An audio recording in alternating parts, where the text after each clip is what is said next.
Hello dear student, मयूर नेवल्स academy Barmer के YouTube channel पर आपका स्वागत है। जैसा कि हमने पिछले वाले वीडियो के अंदर हमने देखा था कि उस चैप्टर को हमने एंड कर दिया था रसायन विज्ञान की मूलभूत अवधारणाएं। और रसायन विज्ञान की मूलभूत अवधारणा के अंदर हमने बहुत ऐसे कॉन्सेप्ट पढ़े हैं जो पूरी केमिस्ट्री का कहीं ना कहीं उस केमिस्ट्री को बेस प्रदान करते हैं। और पूरी केमिस्ट्री को समझने के लिए हमें फर्स्ट चैप्टर आना बहुत जरूरी है। ठीक है, अब हम क्या करेंगे, एक के बाद एक स्टेप टू स्टेप हम चैप्टर में चलेंगे कि इसके बाद में जो हमारा नया सेकंड चैप्टर है वो हमारा एनसीईआरटी के अंदर है एटॉमिक स्ट्रक्चर या परमाणु संरचना।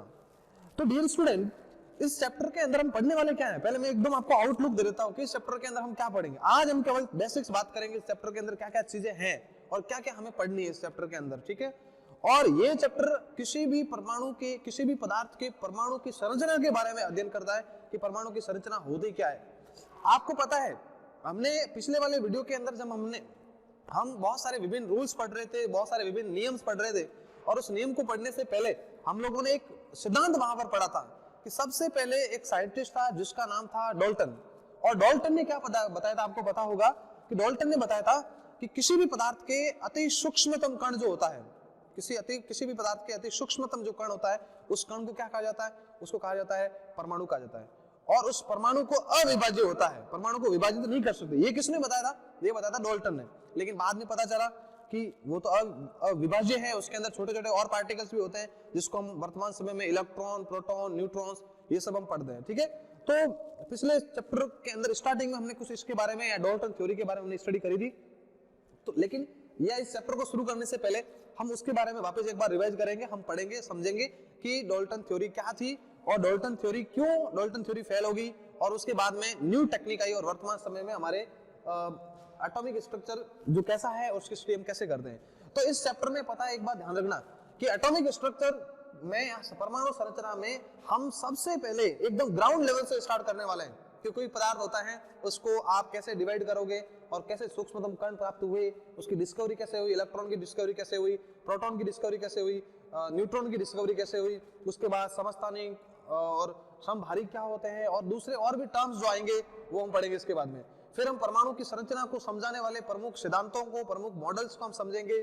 देन हम लास्ट में क्वांटम नंबर्स हम समझेंगे, और फिर हम बात करेंगे वहां पर किसी ने इलेक्ट्रॉनिक कॉन्फ़िगरेशन हम कैसे प्राप्त करते हैं। ये सब जाकर परमाणुओं के अंदर प्रेजेंट ऑर्बिटल्स हैं, कक्षक हैं, उन कक्षकों की आकृतियां कैसी है, वो सब के सब हम इस चैप्टर के अंदर पढ़ने वाले हैं। तो ये हमारा इस चैप्टर का क्या है, कंक्लूजन है कि इस चैप्टर के अंदर सबसे पहले सब एटॉमिक पार्टिकल या अपारमाणविक कणों के बारे में अध्ययन करेंगे।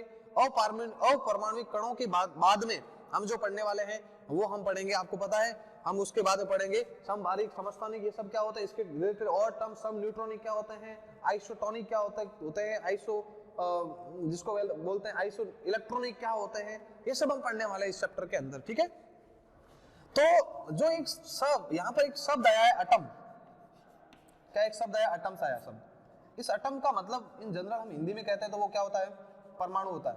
और ये जो एटम जो शब्द है वो कहां से बना है, मैंने स्टार्टिंग में बताया भी था, एटोमियो वर्ड से बना है। किससे बना है, एटोमियो एक वर्ड है, ये एटोमियो शब्द है जिससे ये बना है। और एटोमियो जो शब्द है इसका अर्थ होता है अविभाज्य। क्या होता है इसका अर्थ, इसका अर्थ होता है अविभाज्य। तो स्टार्टिंग में जो हम बात करते हैं, जब हम डाल्टन के सिद्धांत की बात करते हैं, फर्स्ट नंबर हम बात करते हैं डाल्टन का परमाणु सिद्धांत, डाल्टन का परमाणु सिद्धांत। और डाल्टन का जो परमाणु सिद्धांत है उस सिद्धांत में डाल्टन पहला पोस्टुलेट अपना यही कहता है, पहला सिद्धांत अपना यही कहता है कि किसी भी पदार्थ का सूक्ष्मतम जो कण है, किसी भी पदार्थ का सूक्ष्मतम कण, मैं वापस नहीं लिख पाऊंगा, ये किसी भी पदार्थ का सूक्ष्मतम जो कण है, सूक्ष्मतम कण है, और जो क्या होगा, अविभाज्य होगा, जो क्या होगा, अविभाज्य होगा, वो हमारा क्या कहलाएगा, वो हमारा कहलाएगा परमाणु कहलाएगा, वो हमारा क्या कहलाएगा, परमाणु कहलाएगा। तो ये डाल्टन का पहला पॉइंट था, डाल्टन की थ्योरी का पहला पॉइंट था कि डाल्टन ने क्या पता है कि किसी भी पदार्थ को विभाजित करते जाओ, विभाजित करते जाओ, लास्ट में आपको एक सूक्ष्मतम कण प्राप्त हो जाएगा, और उस सूक्ष्मतम कण को क्या कहेंगे, परमाणु कहेंगे। ठीक है, इसको आगे विभाजित नहीं कर सकते। ये किसने बताया? ये डाल्टन ने बताया था हमारे। अब मैं वापस इसको रिवाइज कर रहा हूं एक बार, क्योंकि फिर वापस क्या होगा, इस चैप्टर को हमें हमारे पास में क्या हो जाएगा, कंक्लूजन बैठ जाएगा, और साथ में हमें एकदम रिपीटेशन से, या फिर जिसको कहते हैं ना कि हमारा एक वे बन जाएगा, फ्लो बन जाएगा। क्योंकि हमें सबसे पहले समझना जरूरी है, क्योंकि आपको पता है जितने सारे जो वुमन्स है या मानव प्रजाति है, उसके अंदर एक क्रिएटिव माइंड्स होता है। वो सबसे पहले आपको किसी चीज के बारे में बोल दिया कि परमाणु अविभाज्य है, तो फिर आप थिंक करना शुरू कर दोगे कि परमाणु अविभाज्य क्यों है, क्या हम ऐसा पता करें कि इस परमाणु के अंदर कुछ चीजें है या नहीं है। तो साइंटिस्ट ये जो परमाणु के बाद में अणु की, परमाणु से अणु कैसे बने, परमाणु को छोटे छोटे टुकड़ों में बांटा, electron, proton, neutron, present time में मिसॉन, पॉजिट्रॉन, न्यूट्रिनो, ये जो कण पार्टिकल्स आए, ये क्या है, ये ह्यूमन की या मानव की जो क्रिएटिव थिंकिंग है उससे ये सब हो पाया है। अदरवाइज क्या होता कि हमने डाल्टन ने बता दिया था कि परमाणु अविभाज्य है, और हम वहीं पर यदि सोच के बैठ जाते तो आज हमें इलेक्ट्रॉन, प्रोटॉन, न्यूट्रॉन के बारे में पता नहीं चल पाता। तो डाल्टन की थ्योरी के अंदर सबसे पहले डाल्टन ने बताया कि पदार्थ का सूक्ष्मतम जो कण होता है, जो अविभाज्य होता है, वो क्या कहलाता है, परमाणु कहलाता है। ठीक है, उसके बाद में उन्होंने बताया, दूसरा पॉइंट बताया था कि एक ही प्रकार या एक ही तत्व में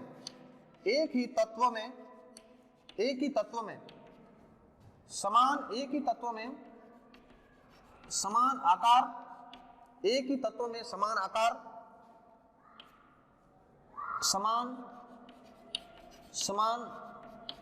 भौतिक गुणों व रासायनिक गुणों वाले परमाणु होते हैं, रासायनिक गुणों वाले परमाणु होते हैं। दूसरा पॉइंट ये था कि आप एक ही तत्व के अंदर बात कर रहे हो, जैसे मैंने सोडियम की बात करी, तो सोडियम के अंदर केवल सोडियम के ही परमाणु होंगे, जिनके आकार से वही रहेगा, जिनके भौतिक गुणधर्म वही रहेंगे, और जिनके रासायनिक गुणधर्म भी क्या रहेंगे, वही रहेंगे। ये किसमें होगा, एक ही तत्व में बात करेंगे। ये भी किसने बताया, डाल्टन ने बताया। ठीक है, लेकिन जब हम बात करते हैं तीसरे पॉइंट की, अलग अलग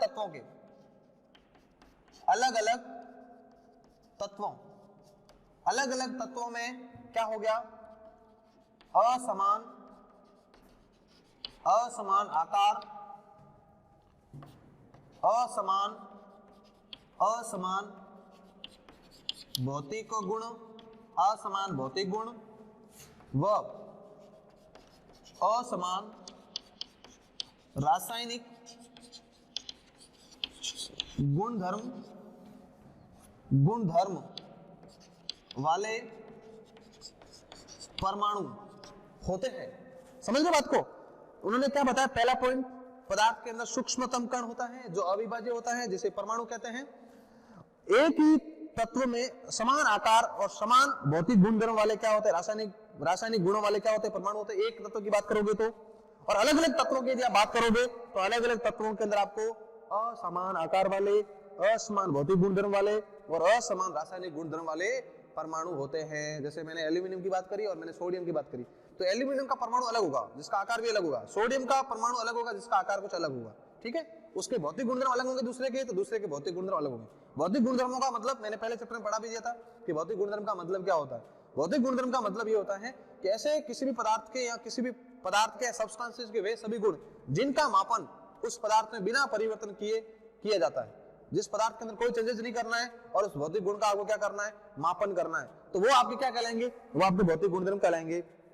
तो ये क्या होगा, आपको ध्यान रखो कि सूक्ष्मतम कण जो होता है वो परमाणु कहलाएगा। एक ही तत्व में समान आकार, समान भौतिक गुण धर्म वाले जो होते हैं वो क्या कहलाते हैं, परमाणु कहलाएंगे। उसमें एक ही टाइप के परमाणु होंगे। समझ रहे बात को, एक ही तत्व में एक ही प्रकार के परमाणु, अलग अलग तत्वों में अलग अलग प्रकार के परमाणु। ये तीसरा पॉइंट था। और उसके बाद में जो चौथा नंबर जो हम पढ़ने वाले, फोर्थ नंबर पॉइंट इसका डाल्टन थ्योरी का, और वो फोर्थ नंबर पॉइंट ये है हमारे पास में, जब दो या दो से अधिक प्रकार के परमाणु आपस में एक निश्चित जब दो या दो से अधिक प्रकार के परमाणु आपस में एक निश्चित अनुपात में संयोग करते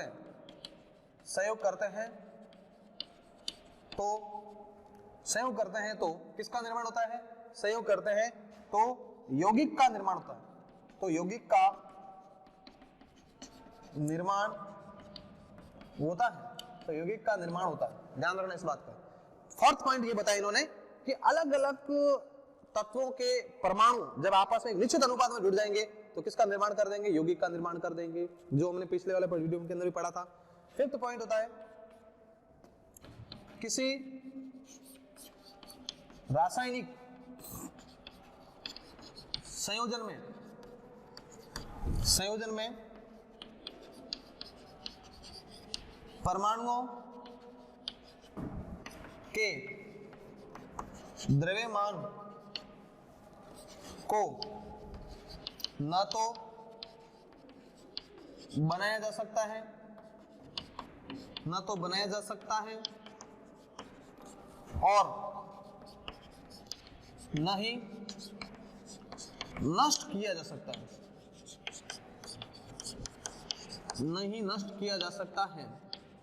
ये ध्यान देना अपनी बात को। क्या है कि किसी रासायनिक संयोजन में परमाणुओं के द्रव्यमान को न तो बनाया जा सकता है, और नहीं क्या किया जा सकता है, नहीं नष्ट किया जा सकता है। इस बात का आपको ध्यान रखना है। क्या बताया? किसी रासायनिक संयोजन में परमाणुओं के द्रव्यमान को न तो बनाया जा सकता है, न ही नष्ट किया जा सकता है। अर्थात द्रव्यमान क्या रहता है? संरक्षित रहता है। कोई भी रासायनिक परिवर्तन होगा या रासायनिक संयोजन होगा या एक पदार्थ से दूसरा पदार्थ बनेगा तो इसमें परमाणुओं के आकार में या परमाणुओं की जो भामास है उसके अंदर कोई अंतर नहीं आएगा और वो क्या रहेगा? कांस्टेंट रहेगा या स्थिर रहेगा। ठीक है। अब सुनिए बात, इन्होंने कुछ पॉइंट बता दिए। जैसे मैंने पिछले वाले वीडियो में हमने उसमें देख भी दिया था, पिछले वाले चैप्टर के अंदर इसको डाल्टन थ्योरी को अच्छे से पढ़ लिया था वहां पर कि सूक्ष्मतम कण क्या होगा? परमाणु होगा। अब एक ही तत्व में समान आकार के समान भौतिक गुणों वाले, रासायनिक गुणों वाले परमाणु होंगे और अलग अलग तत्वों में अलग अलग प्रकार के क्या होंगे? परमाणु होंगे।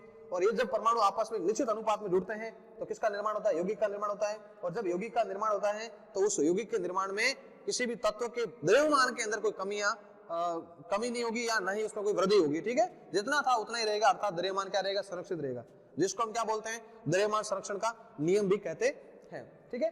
लेकिन इस चैप्टर की आपको पता है इस थ्योरी की क्या ड्रॉबैक थी? कुछ ड्रॉबैक थी कि जैसे सूक्ष्मतम कण अविभाज्य है, परमाणु बाद में विभाजित हुआ, जो इस चैप्टर में हम पढ़ने वाले हैं। मैं ये अभी चीज क्यों बता रहा हूं? क्योंकि इससे आपको पता क्या होगा कि आप पिछले वाले चैप्टर को इस चैप्टर के साथ कैसे कोरिलेट करना है, आपको इसको संबंधित कैसे करना है और इस चैप्टर को आगे हम कैसे पढ़ने वाले हैं। ठीक है। तो इसके अंदर इन्होंने बताया कि परमाणु अविभाज्य होता है, लेकिन अब बाद में पता लग गया कि परमाणु के अंदर क्या होता है? जो हमारा परमाणु होता है उस परमाणु के अंदर क्या होता है? अविभाज्य कण होता है। क्या होता है? ये अपरमाणिक कण होते हैं। कैसे होते हैं? अपरमाणविक क्या होता है? कण होते हैं। ठीक है। अपरमाणिक क्या होता है? परमाणु के अंदर अपरमाणविक क्या होता है? कण होते हैं छोटे, जिसको हम कहते हैं इलेक्ट्रॉन, प्रोटॉन और न्यूट्रॉन। ठीक है। समझ रहे बात को? परमाणु के अंदर क्या होंगे? अपरमाणिक कण होते हैं। तो इसका मतलब परमाणु अविभाज्य थोड़े हुआ, तो ये एक तो फेल हो गया सिद्धांत।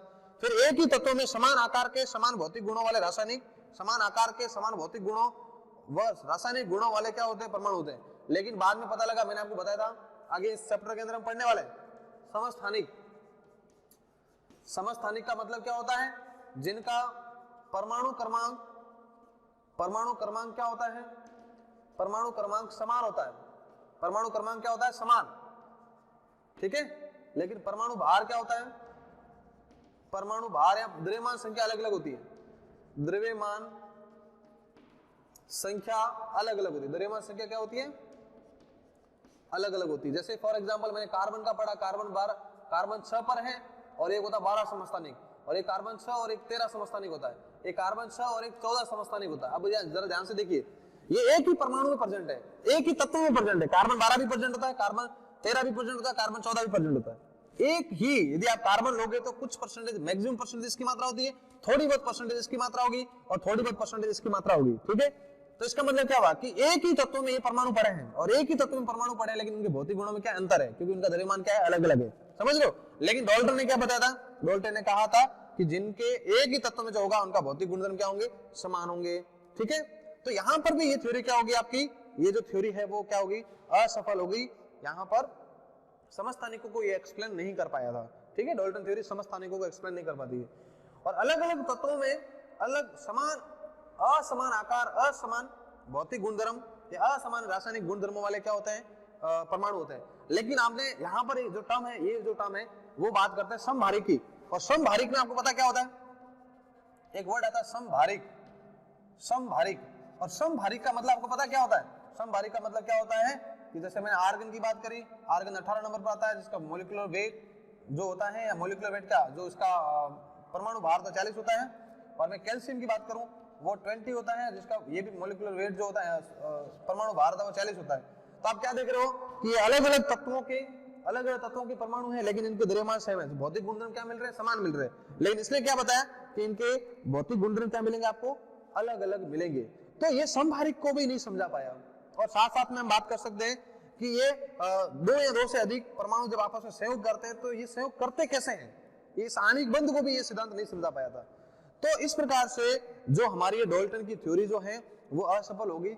उसके बाद में ही पता है ये हमें डिस्कवरी करना शुरू हुए, हम लोग क्या डिस्कवरी करना शुरू हुए कि परमाणु के अंदर कोई छोटे छोटे स्मॉल पार्टिकल्स होंगे। और ये स्मॉल पार्टिकल जो होते हैं जो उसके व्यवहार के अंदर या फिर उसके समस्थानिकों के अंदर कहीं ना कहीं कुछ प्रॉब्लम कर रहे हैं, या उसके भौतिक गुणधर्मों को या रासायनिक गुणधर्मों को क्या कर रहे हैं, बदल रहे हैं। और इसमें जैसे हैं इनमें क्या ऐसी चीजें रही होगी, कुछ न कुछ ऐसे छोटे छोटे और पार्टिकल भी हैं जिसकी वजह से इनके अंदर क्या हुआ, इनके भौतिक गुणों में क्या हुई, समानताएं आ गई। तो इस वीडियो के बाद में जो हम नेक्स्ट वीडियो जो भी हमारा आएगा उस वीडियो के अंदर हम यही पढ़ने वाले हैं कि परमाणु के कौन कौन से अपरमाणु कण होते हैं।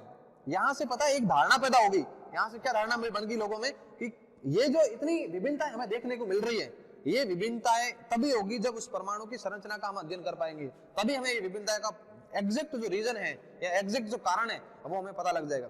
अदरवाइज हमें कारण पता नहीं लगेगा। ठीक है, तो इस बात को आपको ध्यान में रखना है कि हमने आज जो चैप्टर शुरू किया है एटॉमिक संरचना, इसमें सबसे पहले हमने केवल आज बेस प्रदान किया आपको कि डाल्टन का परमाणु सिद्धांत क्या था और डाल्टन के परमाणु सिद्धांत के ड्रॉबैक क्या रहे थे, कि ये अविभाज्य होता है, जो अविभाज्य था ये बाद में जाकर असफल हो गया। एक ही तत्व में एक प्रकार के होते हैं, लेकिन समस्थानिक में ऐसा होता नहीं है, समस्थानिक एक ही तत्व के होते हैं। फिर अलग अलग तत्वों के अंदर अलग अलग परमाणु, अलग अलग आकार होना चाहिए, अलग अलग भौतिक गुणधर्म होने चाहिए, लेकिन समभारिक के केस में ऐसा होता नहीं है। और थर्ड नंबर जो हमने पढ़ा कि ये किसी भी पदार्थ जो आपस में संयोग करते हैं उस संयोग को भी ये नहीं समझा पाया था। इसकी वजह से जो हमारा जो परमाणु सिद्धांत जो सबसे पहले डाल्टन जो था और जो एटम वर्ड देने वाला जो साइंटिस्ट था या जो दार्शनिक था, उस दार्शनिक का जो मॉडल था वो असफल हो गया। और उसके बाद में ही हमें डायरेक्ट धीरे धीरे पता लगने लगा कि हमारे पास में जो नया वर्ड आया एटम्स, और एटम के बीच में जो अपरमाणु कण होते हैं इलेक्ट्रॉन, प्रोटॉन और न्यूट्रॉन्स, उसकी डिस्कवरी कैसे हुई थी और अलग अलग साइंटिस्ट आए जिन्होंने डिस्कवरी करी थी। ठीक है, तो अब नेक्स्ट वीडियो के अंदर हम बात करेंगे इलेक्ट्रॉन की डिस्कवरी कैसे हुई, प्रोटॉन की डिस्कवरी कैसे हुई और न्यूट्रॉन की डिस्कवरी कैसे हुई। ठीक है, ये सब एक एक करके स्टेप टू चलेंगे, हम डिस्कवरी कैसे हुई हम पता लगा देंगे। उसके बाद में धीरे धीरे उसके मास का वैल्यू पता करेंगे, उसके E/m का मास का पता करेंगे, समभारिक, समस्थानिक, इनको विस्तार से और भी आगे वीडियो में पढ़ेंगे। ठीक है, तो आज के वीडियो में इतना ही। Happy learning.